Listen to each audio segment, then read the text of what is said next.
It's white to play in the following position, and I'm inviting you to solve this very interesting positional exercise taken from the game Jeroen Piquet against John van Baarle, played back in 1984 in Amsterdam. It's one of my favorite exercises. I've been using it in my trainings, and together with many other interesting positions, I'm ready to share it here on my YouTube channel. So please make sure to follow all the interesting content if you would like to improve your positional understanding of the game. It's white to play, as I said, and before we are looking at the right move, let's try to evaluate the position properly.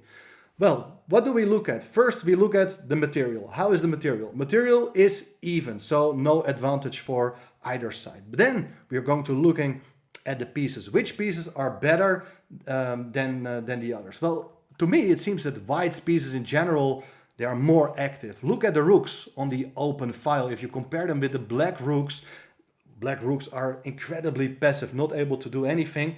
This rook on c6 is keeping an eye on this bishop, so the queen got to defend it. And then, okay, we also see that the white queen is way more active than the black queen. The black queen is stuck, cannot really move actively, has to keep the bishop defended. So white's major pieces are more active. How about the minor pieces? Well, this bishop on d4 is a monster of a piece, especially if you compare it with that bishop on b8, which is out of play, obstructing the rooks.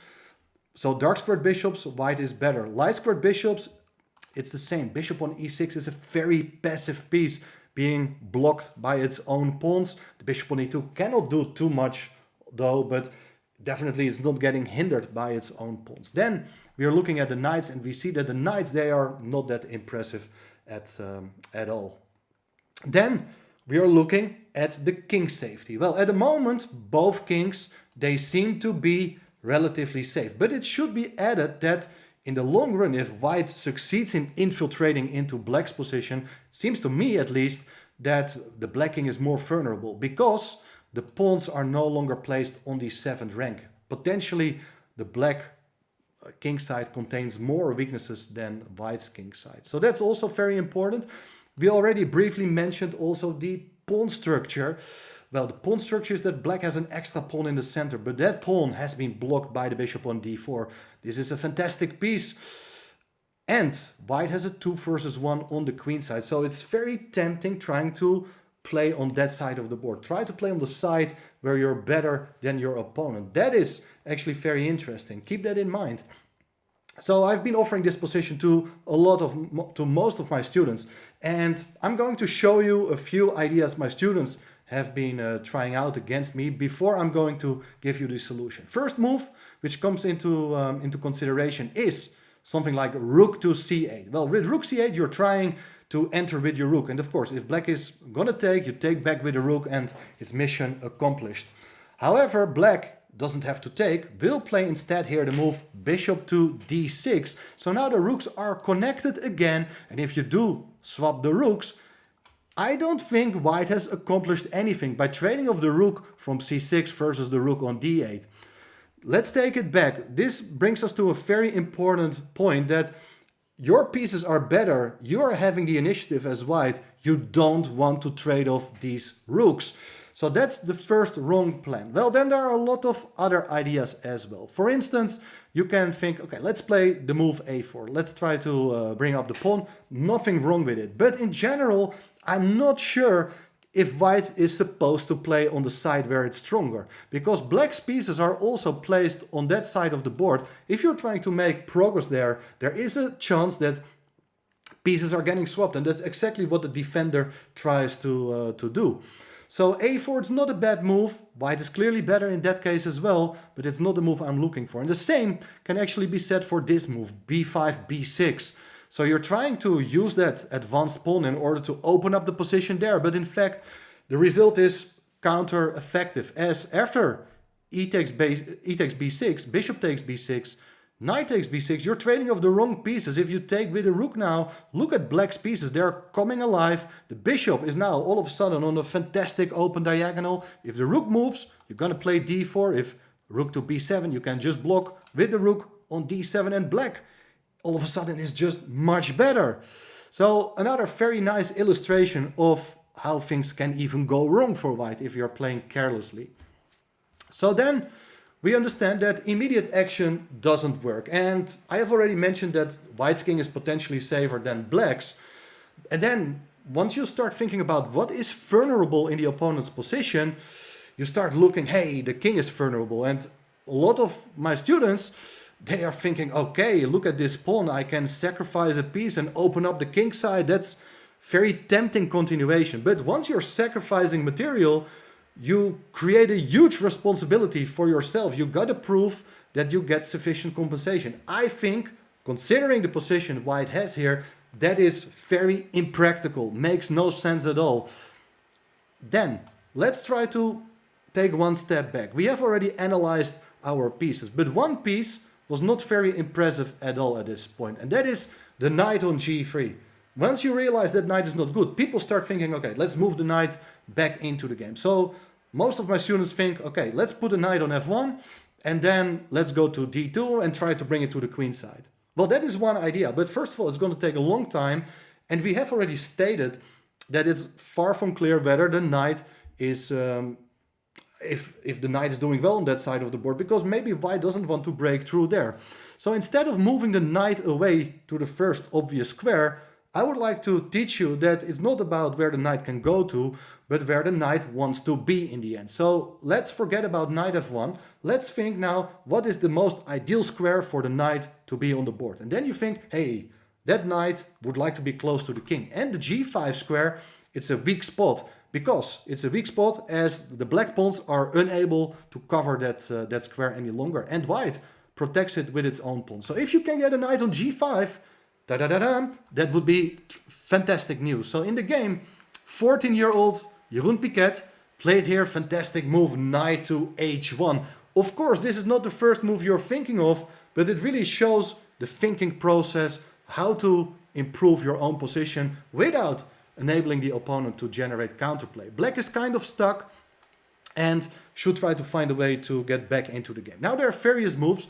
One move I want to show you is the move bishop d6, attacking the pawn on a3, but we can continue our plan. There's no need to panic. We can play knight f2, because if you go bishop takes a3, don't forget to look at tactics. Now the queen is protecting both the bishop on a3 as well as the bishop on e6, and that means there's an overload. Rook takes e6 can be played, queen takes e6, and now it's queen takes a3.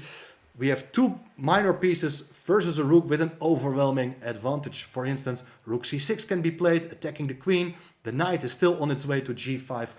These two minor pieces are absolutely superior to the rook. This was not played in the game. Instead of playing bishop d6, the move knight b6 was played, and white continues with its plan. Once you have come up with such a plan, you're 99% of the cases you are willing to continue it. Of course, in the meantime, always double check if the opponent has a clear idea to do himself. But now knight f2 is absolutely a good move. Black played rook d6, trying to eliminate that rook. Now the white rook cannot really infiltrate. You can exchange yourself, but there's no need to rush. Just continue with your plan. Knight h3, intending to come to g5 as, okay, king h6 is played with the idea to anticipate a potential knight check. The knight comes in anyway. Rook takes c6.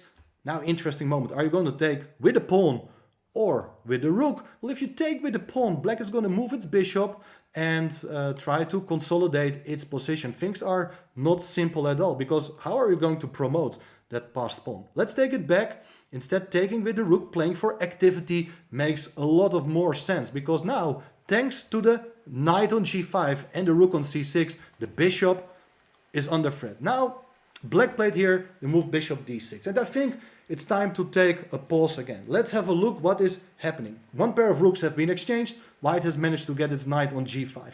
What are we going to do now? Well, I'm trying to encourage you to understand what is vulnerable in a position. And a vulnerable point is a point, a square, or a piece, or a pawn, which can be targeted by the opponent's pieces. And now, of course, one thing you may look at is, hey, there is this idea to take the bishop on e6. You can do that, but don't forget we have just invested 4 moves to get our knight to g5, and then are we going to trade that wonderful knight off against that poor bishop on e6? Well, I have seen students trying to continue here with the move bishop e5, pinning the bishop, but black gets his rook into the game, protecting the bishop. Black is having everything under control. And when people are too greedy, they would swap more pieces, take, and then you get this endgame with queen and knight versus queen and bishop. And look what has been left behind of white's advantage. All these pieces have been exchanged.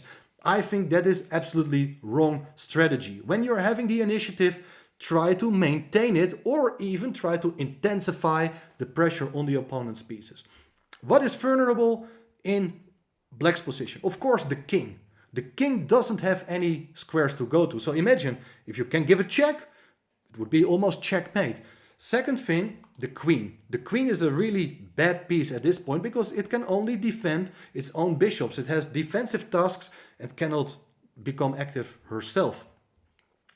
So now the following move is also very instructive and I hope you have spotted it already in the meantime. It's the move queen c3. Fantastic idea. There are other good moves as well, but this move, it's actually a very simple move as you're setting up a battery of queen and bishop. And normally you would like to reverse the order. Bishop behind, queen in front. So then if you infiltrate with the queen somewhere, it would be checkmate. But there are two defenders still. The queen on e7 and the rook on a8. They are both guarding the 7th and 8th rank. But if black is careless, let's say black plays a move like rook b8. Now we understand that the queen also has this defensive job of covering the g7 square, but it also had the task of keeping the bishops defended. And that makes you realize that white has the move rook takes d6, deflecting the queen. As if you do take, it's going to be bishop g7 with checkmate. You see that the queen and bishop working together. Bishop is protected by the queen, and the knight, it was really worth the investment getting it to g5 to take away the h7 square from the king. So that means that black had to do something about this threat of rook takes d6. So black played here rook g8. Now the rook is covering that square, so the same tactic doesn't work. And my question again is, do you see what is the weak point in black's position and how can you attack it? There are various interesting moves. For instance, you can play something like bishop f6, attacking the queen, but I think the bishop on d6 and the bishop on e6, they are particularly vulnerable. This bishop on d6 cannot move away because then the rook or the knight can just take on e6. How to challenge that bishop on d6? With the move bishop to e5, transforming your advantage, because on one hand we were dreaming of a mating attack on this long diagonal, but if bishops are getting swapped now, you just take with the queen, the bishop is pinned, cannot go away because then the queen will be hanging, and black doesn't have enough resources to keep the bishop defended, as is now the bishop is 3 times attacked and only once defended.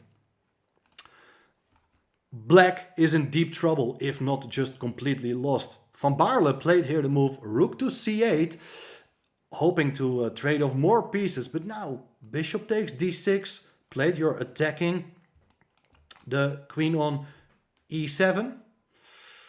If you take on c8 as an in-between move, there is queen h8 with checkmate. Beautiful idea. So no time to take with the rook on c6. Queen takes d6 was the idea. But can you see what is the best move here for white? May look a little tricky.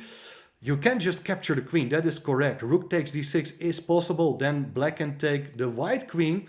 Rook takes c3. And now rook takes e6. You're a full piece up. That is absolutely fine. But even nicer is to realize that this rook was a very important defender. We have seen already a couple of times with the queen that has a responsibility of keeping things protected. The same with the rook. The rook got to keep the h8 square covered.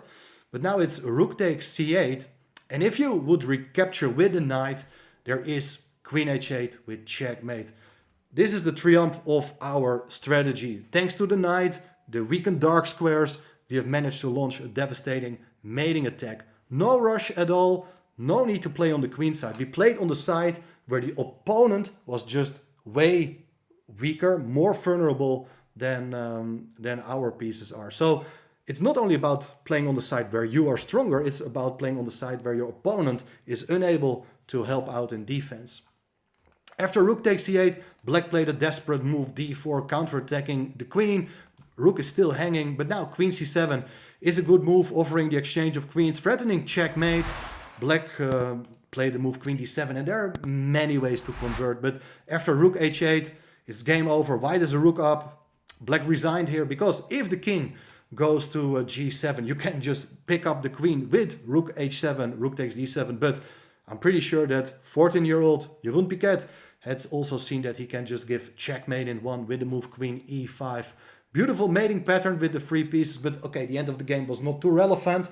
Black was a rook down anyway, and there are many ways to convert. For me, it was all about how to evaluate the position properly, and from there on, how to make the right plan. I hope you found this very instructive. Make sure to subscribe to the channel. Leave any comments. I'm curious to hear from you if you have any ideas on this game, and then very likely we will cover more of these sort of exercises on this channel. Thanks for watching. Bye bye.